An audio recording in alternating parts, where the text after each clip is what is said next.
Question हमसे कहता है two small solid metal ball A and B of radii R and two R having charges 2 sigma and 3 sigma are kept far apart, find the charge density on A and B after they are connected by a conducting wire.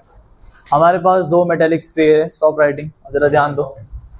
एक metallic sphere ये है, एक metallic sphere ये है। ऐसा क्यों sir? एक की रेडियस क्या है आर और एक की रेडियस क्या है 2r।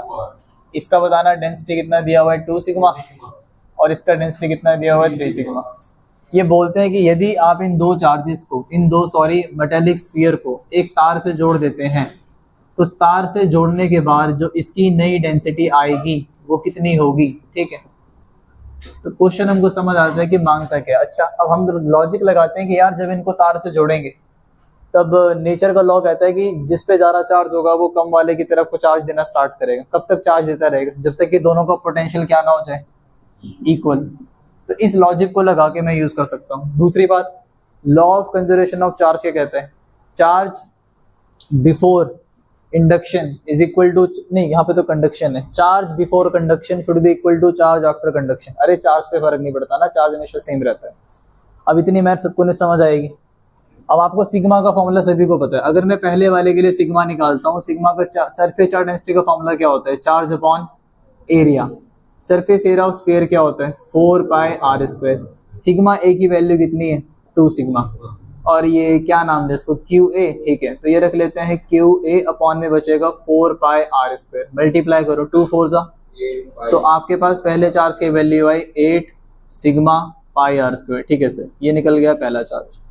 दूसरा चार्ज अगर हम निकालने बैठे, इस बार आप फॉर्मूला यूज करेंगे sigma B is equal to charge on B 4 pi are square, लेकिन रेडियस कितनी है? 2r। तो इसको अगर आप सॉल्व करते हैं आपके पास क्या आएगा? 2 2 4 4 4 16 16 पाई आर स्क्वायर है ना। और ये कितना दिया हुआ है? 3 सिग्मा। बोलो भाई, तो Q B upon 16 pi are square, ये मल्टीप्लाई हो जाएगा 16 तो ये कितने होते हैं? 48 48 सिग्मा पाई आर स्क्वायर। अब आपने कहा था कि टोटल चार्ज तो सेम रहता है, तो सबसे पहले टोटल चार्ज निकाल लेते हैं। तो Q A plus Q B, 8 और 48 कितने होते हैं? 56। तो टोटल चार्ज बनेगा ये, और टोटल चार्ज चाहे अभी हो चाहे बाद में हो, क्या रहेगा? टोटल चार्ज सेम रहेगा, चार्ज नहीं सेम रहेगा। जब ट्रांसफर होएगा चार्ज अलग अलग हो सकता है। इस पर जो आपके पास चार्ज आएगा वो हमको नहीं पता, इस पर जो चार्ज आएगा वो हमको नहीं पता, लेकिन हमें क्या पता है? From law of conservation of charge हमको ये जरूर पता है कि भैया नया चार्ज चाहे जो भी हो, लेकिन उन दोनों का सम वही रहेगा। क्या रहेगा? 56 सिग्मा, बोलो, पाई आर स्क्वायर। अच्छा ठीक है, तो नया चार्ज निकालना पड़ेगा हमें, है ना। अच्छा, जब चार्ज ट्रांसफर होंगे तो क्या हो जाएगा? पोटेंशियल क्या हो जाएगा? इक्वल। क्या फॉर्मूला होता है पोटेंशियल का? के क्यू अपॉन आर।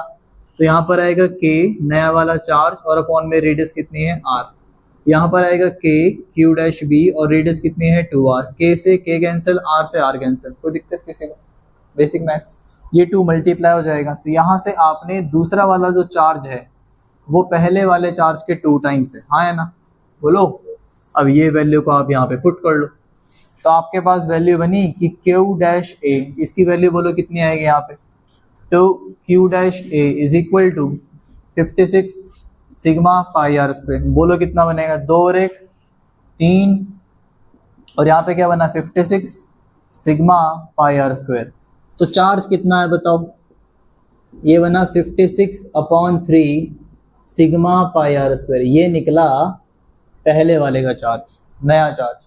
अब अगर मुझे सिग्मा पता है तो क्या मैं ये बी वाला निकाल सकता हूँ? यहाँ से निकाल लेते हैं ना मल्टीप्लाई करके।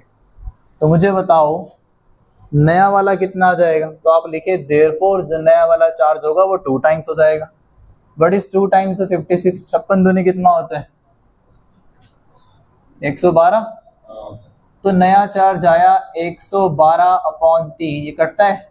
3 के 9 नहीं कटता है ना। ठीक है, लेकिन टारगेट तो ये था ही नहीं, निकालना क्या था? सिग्मा ए और सिग्मा बी। अब आप निकाल सकते हैं। नाउ चलो बताओ, डेंसिटी का फॉर्मूला क्या होता है? Charge upon area. एरिया कितना है? 4 पाई आर स्क्वायर। ध्यान देंगे चार्ज कितना आया था बताओ? 56 upon 3 sigma pi are square और अपॉन में क्या है 4 pi are square. Pi are square से पाई आर स्क्वायर कैंसिल, 4 के टेबल से 56 कट जाएगा ना। Yes, sir. कितने में? 14 पे। तो आपके पास फाइनली डेंसिटी आई पहले वाले पे 14/3 सिग्मा। ठीक है, फिर ऐसे ही आप निकालो दूसरे की। दूसरे के लिए बनेगा भाई चार्ज कितना आया और डेंसिटी कितनी आती थी। यहाँ पे रेडियस क्या है 2r का स्क्वायर और चार्ज कितना आया था बताओ 112/3 sigma pi are square upon में क्या आएगा 2 दूनी 4 दूनी 16 पाई आर स्क्वायर। बोलो ये कट गया क्या? 16 के टेबल में 112 आता है, 4 से कटता है तो 16 से भी तो कटेगा ना भाई। 4 से कटा था नहीं, काटो क्या बनेगा बताओ 4 और ये कितने पे जाएगा 4 4 दूनी 8 28। 4 दूनी 8 9 10 11 3 32 28 और 4 के टेबल में 28 कितने पे आता है 7 पे। वेरी गुड करनी है। तो आपके पास आया ये वाला चेक कर लेना क्योंकि इसमें मुझे गड़बड़ लग रहा है, कुछ मैथ्स गड़बड़ ना हो गया मेरी। बाकी सर आप 112 16 सत्ते 112 ही होते हैं ना, 6 7 42। ठीक है, ये था ये क्वेश्चन। ठीक है।